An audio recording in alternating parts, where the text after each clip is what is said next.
Welcome back to the Conservative Commandos. I'm George Landreth with Rick Trader, and I just want to remind our listeners that if you'd like to hear a rebroadcast of our show or you want more information, please go to our website, ccrsnetwork.com, ccrshow.com. Also, always, please like us, friend us, and follow us on Facebook and Twitter. Just look for the Conservative Commandos, or in my case, look for George Landreth. You'll find us there, and we would appreciate you following us. I am pleased to introduce our second guest for this show.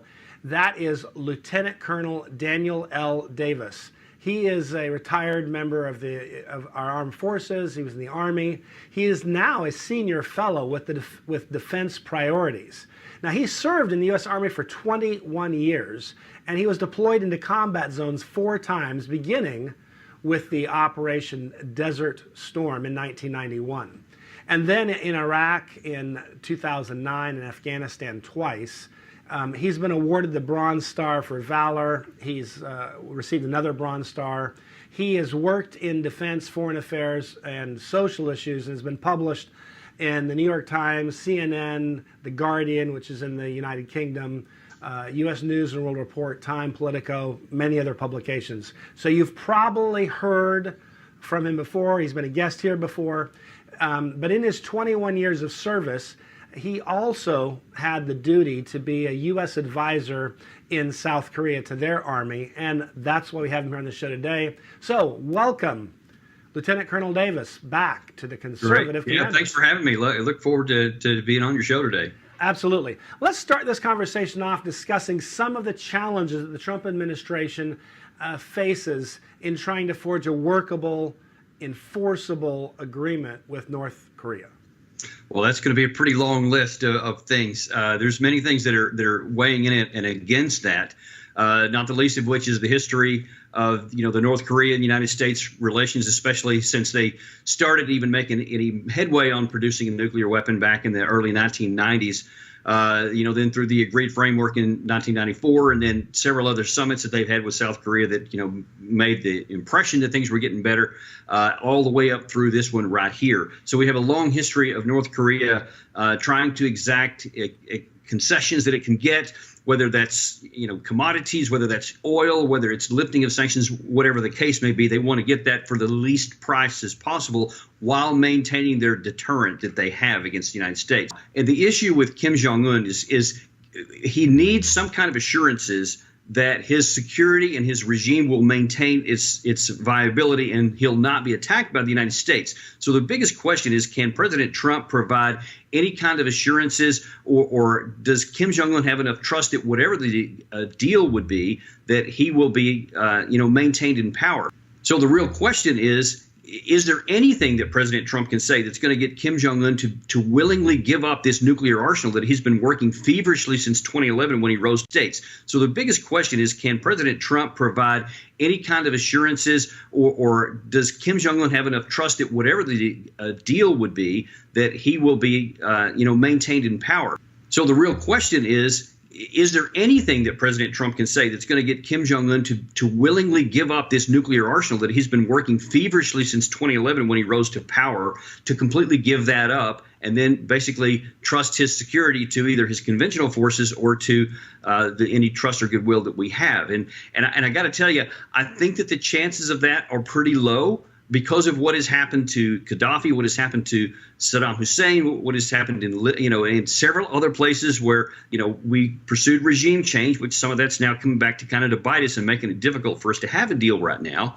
But here's the good news, is that no matter what happens, whether we get a deal, whether we get a partial deal, whether we get no deal at all, America's overwhelmingly powerful nuclear and conventional military deterrent will keep America safe. So Trump can prevent war, which should be our primary objective, not necessarily getting a specific deal, but that's what he can get that's going to keep us safe and allow the United States to prosper for a long time to come. So the great news is that we're in the dominant negotiating position. We don't have to give anything that's unreasonable. And even if Kim Jong-un doesn't agree to something that we want, we can still maintain our security and our prosperity. Lieutenant Colonel Davis, you made an interesting point. Well, actually made several interesting points, but one I want to hone in on right now is this question of the safety that Kim Jong-un wants to feel for himself and his regime. And I often felt that I don't want to get put in the position of having to defend someone like Muammar Gaddafi. But the reality was he was a bad actor. He was a bad actor who saw the handwriting on the wall and decided to try to be a less bad actor. And I don't know if he ever became a good guy, but he turned his weapons over to us. He cooperated. And then basically, I think fairly stupidly, we turned on him and helped facilitate not only his overthrow, but his assassination. And it strikes me that that was not in our best interest, that we actually needed to show to the rest of the world that we were willing to let a bad actor become a good actor, and that we were willing to let this change. And we didn't do that. And so now we have this problem, which is Kim Jong-un sees this history. Do you think that's actually a real issue? Because I remember the Times saying this, that who would possibly denuclearize when this is what happens to you? Who's going to turn their weapon systems over to you when a few short years later we hunt you down and kill you? And I just thought it was bad policy. Yeah, I could not more strongly agree with you on that. And it's just made me cringe in a number of cases where very often, because the United States has the power and we can do things, sometimes we do them even if it's to our own harm, because it provides a momentary benefit or something at the moment without any thought to what the long-term ramifications are. Now, I had the same thoughts that you did when we took out Muammar Gaddafi. He was definitely not a good actor.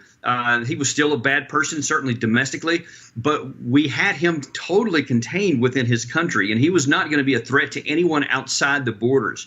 And in a you can say some people had a good intent to try to bring peace to that realm, but regime change just never works. And now that it's got a double bad benefit or a result, is that now then we have to overcome that lost trust that we had and to say, hey, we made this deal. We came up with an agreement. We agreed to do certain things. Then we didn't do it. And we went back on it when it suited us. And so you have to ask the question. We have to be honest. What can we tell the current regime in North Korea, anything that's going to be that he can believe to actually trust his life on? And what's that going to cost us now? Because it could be that it may cost us more to get to an agreement than it would otherwise have. That's why it is so critical that the word of the United States is inviolable and it stands firm no matter what, whether that's with our best ally or our toughest adversary. Because if you want to get an agreement with somebody you don't really agree with, they have to believe that you mean what you say in any direction. But the day that they believe that actually I can't trust what the United States says one way or the other, because if their regime changes or if the administration changes or their desires change later, they may do away with the deal. That's another reason why I was not for President Trump getting rid of the joint the JCPOA, the agreement with Iran, because that's another one that the United States negotiated over a long period of time. They were, by all accounts, internationally abiding by the terms, but now then we decided we don't like it, so we get rid of it. And that, again, makes it really hard for others to trust us and to enter into negotiations where they give something away, and then later on we may change the terms. Interesting point. Real quick, we only have probably like 30, 40 seconds left before we've got to take our next break. But you had mentioned that you felt a little bit what do you call it? I guess pessimistic that there was going to be a great, agreement that, something like North Korea denuclearizes and everything's hunky-dory. What's a realistic, if you can, and quickly, and then we'll pick this up after the break, but what's a realistic goal for these conversations? The best thing that the president can do is to communicate that no matter what anybody does or what Kim Jong-un may do now or in the future, our nuclear and conventional deterrent will keep us safe. If we can never use the military option and think that that's going to produce some kind of positive outcome for the United States, that would be the absolute worst possible thing that we could do. Well, we are going to continue this conversation on the other side of the break, but I want to remind our listeners that you are listening to the Conservative Commandos. I'm George Landreth with Rick Trader, and we're coming to you from the Conservative Commandos Radio Network, broadcast all across this great nation on stations in Florida, California, Pennsylvania, Nevada, Colorado, Wisconsin, and Georgia. And of course, carried around the entire world on Al Gore's amazing internet with TalkStream Live, iHeartRadio, TuneIn, American Political Radio, and AM/FM 24/7. Don't go away. We will be right back. Welcome back to the Conservative Commandos. I'm George Landreth with Rick Trader.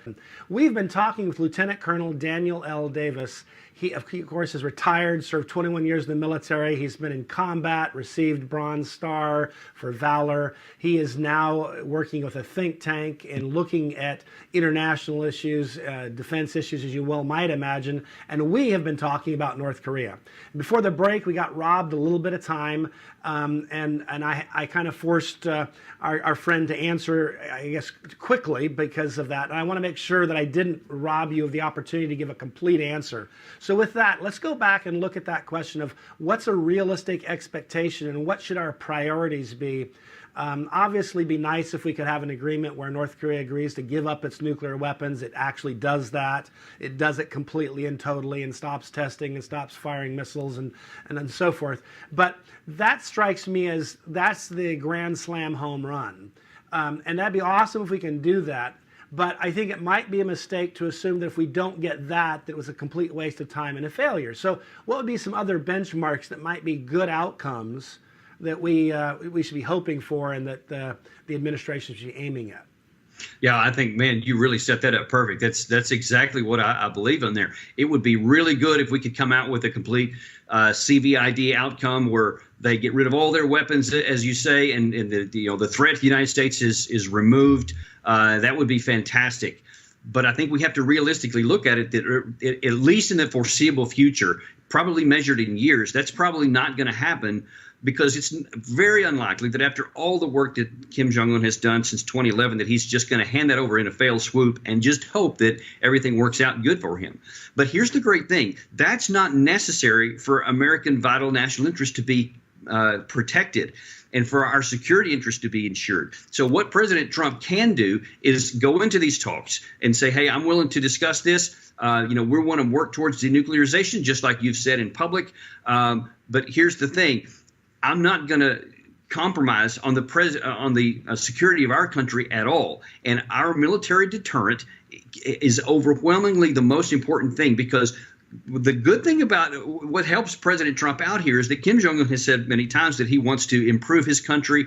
He definitely wants regime survival as his primary objective. And he wants to expand their economics inside and to make their country more prosperous. That's all great, because that means that we have leverage that we could deny him any of those things should he ever get reckless and try to use any of his weapons of mass destruction in an offensive way. So even if he doesn't give up these weapons, we can deter him indefinitely. I mean, literally, there's no end to it, because our overwhelming superiority, it really is like 100 to 1 in nuclear weapons, and it's almost incalculable in other ways. And so because we know he wants to live and to survive, we can deter him even if we don't get the complete CVID. And I'm really worried that there are many people, especially here in Washington, that think that if we don't get, a grand deal to our desire, that somehow the military option is the only resort. And I can't more strongly tell you that would be the catastrophic outcome for the United States. Nothing could be worse than that. Because so much of the world's economy and so much of our economy is predicated on doing business in Asia, not the least of which because China has said if we attack North Korea, they will come to their aid, and we do not need any kind of military clash with China. But also, how many people would die? How many of our allies in South Korea? How many American citizens in South Korea? American troops? None of those people need to die, because we can keep our country safe and give ourselves the chance for economic prosperity long into the future without getting a deal because of our overwhelming superiority. And that's what I want to make sure people really understand, is that we don't have to have a CVID outcome to keep our country safe. Right, so it's not an all or nothing deal. This isn't like we have to hit a grand slam or we lose. We could get a base hit and still win, is what you're saying, to borrow the baseball analogy. Right, yeah, we could get a series of base hits and just keep the thing going here and keep throwing up goose eggs on the other side so that he doesn't get a chance to score any runs on his side, because ultimately we have all the cards. Well, I think that's the advantage of peace through strength and the message of peace through strength. It's one of the reasons why I think it's important that we always maintain a robust military, not just a nuclear deterrent, but a conventional deterrent. And as long as we can maintain that, that puts us in the best possible negotiating stance. And I'd also like to point out that on the conventional realm, people talk all the time about this handful of U.S. military troops there and how we have to maintain that, and we could never, for example, offer that as a potential negotiating chip. But I'm telling you, on a conventional level, South Korea is so much stronger than North Korea that it's almost not even fair to compare the two, regardless of how many numbers that they have. Because South Korea has modern aircraft, anti-aircraft capability, a navy, and very modern ground equipment, whereas North Korea has none of those. They're still stuck in the 1950s and 60s and maybe some 70s technology, and then all those things. So that's something also that's part of this equation, is that why North Korea is not going to attack, because the South Koreans are very capable to defend themselves. Right. One of the things that's interesting, and we mistakenly think that because they're developing nuclear weapons that they've managed to upgrade everything else in their system, but it seems like they've put all their eggs in that basket, that nuclear weapons is where they're at. So they're still driving, these hunks of junk from the 1950s. They're probably in poor repair, and the technology is not that high to start with. And the president of Kim Jong-un can't even go very far, so he's expressed a strong preference to staying in the region, largely because their aircraft, I guess, isn't reliable enough, is what it sounds like, to get him halfway across the globe. So you're making a good point, which is we really do come at this from a strength position, and that's a nice way to be. The biggest capabilities that North Korea has is their artillery force, which can bring enormous destruction onto Seoul and several other places, and their missile force. But beyond that, I mean, conventionally, it's not even comparable. And I would also point out that the South Korean defenses north of Seoul are really formidable. They have these things called AFIBA, Alpha, Bravo, Charlie, and Delta, which are defensive lines which make it just almost impossible for a mechanized force to get through there. And so most people aren't even aware of all that. But the chances that North ever coming south are virtually impossible in the modern era. And so that's another reason why our deterrence can definitely keep this in check. Well, that's good news. It's nice to feel like we're not our head is not between a rock and a hard place. Well, Lieutenant Colonel Davis, can you just tell us how we can follow your work? You bet. I'd be honored. The best way I put all my television, radio, and written work on my Twitter account, which is Daniel L. Davis 1, or at Daniel L. Davis 1, or they can go to defensepriorities.org and look at the media page we have there. Excellent. Well, thank you so much. Lieutenant Colonel Daniel L. Davis with Defense Priorities. Great talking with you.